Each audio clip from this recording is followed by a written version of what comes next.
So this is the part of the trip where we made our way back to Melbourne. So on the way back from our Renegade Festival, we stopped at a chocolate shop, which is impossible not to stop at. It was like, Chocoholics this way. This is where you belong. And it's exactly where I belonged. And if I could have spent an absolute fortune here, I would have. And I would have become a fat cunt. And I think I pretty much did after this bit of a holiday. But the chocolate here was amazing. It was all made in-house. It was absolutely ridiculous. Then we went from here to Daylesford and we just went for a little bit of a trot around the whole town, but we stopped in at this little distillery, a gin distillery, which was cool as fuck. Bruce was the owner of it and he recommended we tipped down to I think it was called the Amazing Mill market, and there was all sorts of nooks and crannies to be found in there. So on our way back to Melbourne, we definitely had a cool few stops.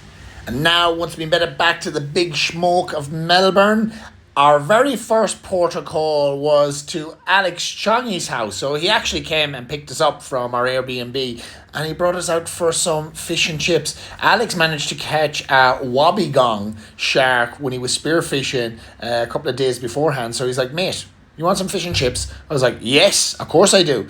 But he made it himself, and this was a feed to Indole Feeds. Alex is a bit of a whiz in the kitchen. I don't know if you've ever had an opportunity to eat his sticky date pudding, but that is a work of absolute art. So from Alex's, we went to the Queen Vic Market because it was time for dessert.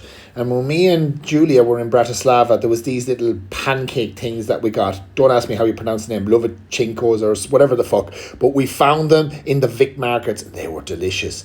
Then, of course, we met a dude that was trying to sell us a singing bowl. I wasn't able to make it sing too much, but he could make water dance. And from there, we went to the Royal Exhibition Building, had a little bit of a twirl, and ended up on Lygon Street that night for, guess what? Again, more desserts.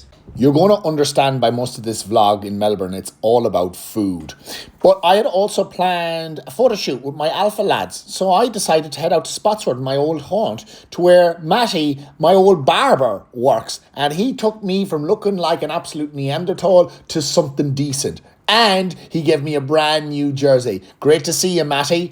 Then I went back to Footscray where I was picking up Julia, where we ended up getting an Indian, and she got her eyelashes done. And from there, back into Melbourne, we done a few more sites in the city, of course, Hosier Lane, and a few more bits and pieces, you know, the general stuff. And then we went out again that night and we were going to meet Danny and Ash in Rockpool. Now, Rockpool is a pretty fancy restaurant. I didn't think I'd ever be allowed in, never mind, get in. But it was lovely to have dinner with two absolute legends. And yes, the food was amazing. Now, this vlog has gone for long enough, but tune into the next one where you'll get some behind-the-scenes footage of the photo shoot I done with the lads and, of course, the main event, Paddy's Day. Giddy up!